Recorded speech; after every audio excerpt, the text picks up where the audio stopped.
Ito ang mahirap tanggapin ang mabawasan ang bilang ng majority bloc ni Cayetano. Dahil kung mangyayari ito, mapipigilan nila ang paglabas ng katotohanan sa isyu ng malimaletang pondo ng flood control scam. Dahil sa mga pahayag pa lang ni Alan Cayetano, ay nagpapakita na ng senyales na patuloy nilang ginigipit ang isang senador upang pumanig sa Administrasyong Marcos. Hindi talaga titigil ang mga ito hanggat sila ang nasa kapangyarihan.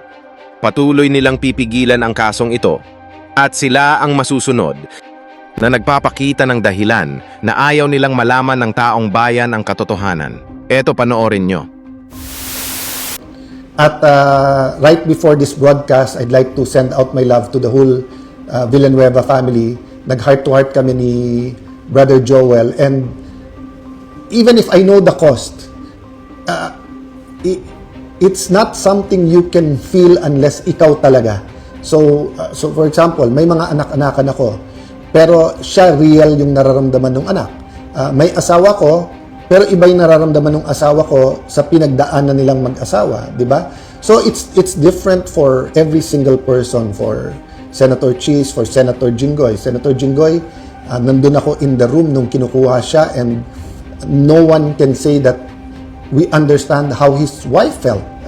Especially after alam nung wife niya na talagang inoffer sa kanya, hindi ka makukulong, kumampi ka lang sa administrasyon, kumampi ka lang sa grupo ni Ping Lacson, ni Senator Tito Soto, Win Gatchalian, etc. No? So, may kosto, mga kababayan, ang kalayaan at independence ng Senado, independence ng Philippines. So, hinihila tayo ngayon ng China at saka ng US in different ways, no? But yung, kaya sabi ko, we don't need to be anti-China or anti-US to be pro-Philippines. You can be pro-Philippines without being anti-anyone. Kailangan lang independent ka. Hindi ka dependent kahit sa ibang bansa. That's what it means to be sovereign. Hindi ka kumukuha sa outside influence. That's what it means when we say God is sovereign. He will do what He wants to do because He does not need outside forces. Ako, hindi ako sovereign because I'm not perfect and I need God to sustain me. And God uses people, uses your prayers, uses your support, uses purpose to sustain. So the point I want to make today is that kung may cost ang independence, meron din pong cost kung hindi tayo lumaban, ha? Kung hindi lumaban ang ating mga national heroes during the Spanish time, it would have been harder during because there would not be reforms, and we might still be a colony to this day. Kung walang cost yung paglaban sa mga Hapon during that time, mas maraming na-rape, mas maraming napatay, mas maraming karumal-dumal na nangyari sa ating bansa, or baka ginamit din tayo sa pag-invade ng ibang mga bansa sa Asia if lahat tayo ay naging collaborators or kumampi lang.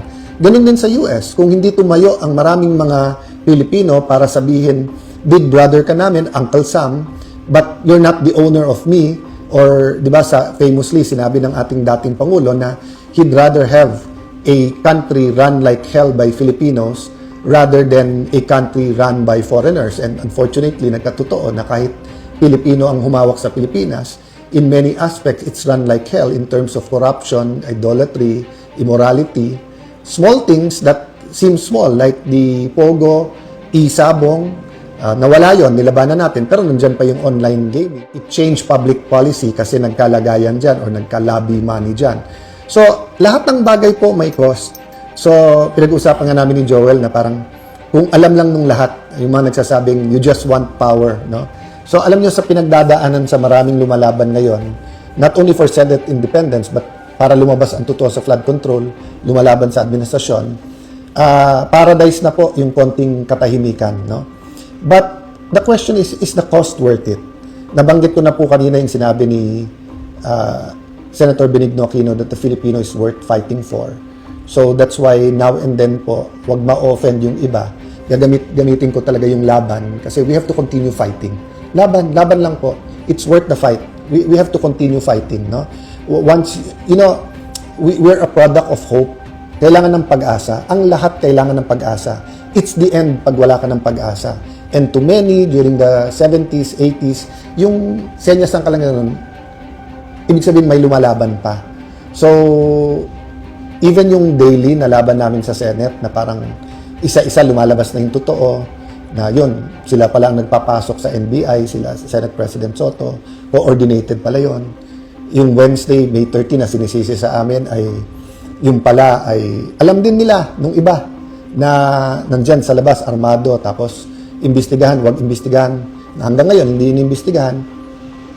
And then yung walkout na parang tama sila, wag palitan yung rule na walang one-day notice. Ngayon, nakita nyo, binasura na yung rules, binabasura yung constitution, pinalitan yung rule kung sino magpre-preside sa impeachment. Tapos, instinct ko, sana papurihin si Senator Win Gatchalian nung sinabi niyang 16 talaga yung kailangan para makonvict ang impeachable officer. Pero biglang binura sa Facebook niya. I don't know the details so I won't comment there, but the problem is trust eh. Sinabi din nila paulit-ulit, kung wala kayong 13, hindi nyo pwedeng palitan yung officers. Hindi lang yung Senate President. The officers are the head of OSAA, the Senate Secretary, Senate President Pro Tempore, which is Senator Loren Legarda, and the Senate President. Pero gumawa sila ng formula na pwede na ang 12 eh.